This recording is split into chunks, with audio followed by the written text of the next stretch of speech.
Alright guys, back out here with the 2003 Audi A4 1.8T, aka the B6.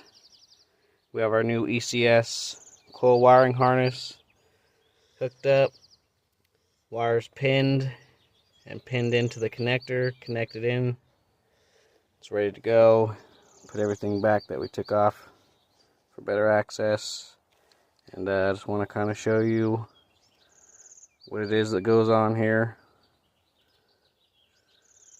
These coil harnesses, as you can see, those things are just burnt. They're toasted. You got your grounds and your powers touching each other.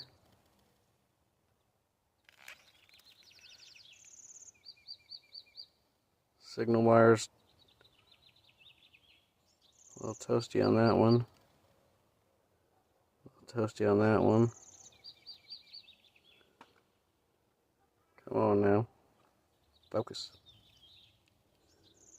And a little toasty on that one. But as you can see, they get brittle.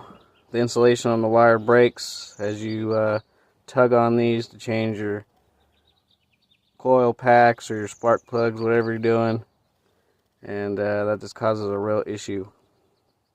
So, no more of that. No more broken tabs. No more broken connector body. No more broken plug. And everything's been remedied with our new harness here. No more worrying about that. Brand new, fresh, ready to fire up and ready to go. Alright guys, we're going to move on to the coils and control arms now. And we'll bring you some more updates. Thanks for watching.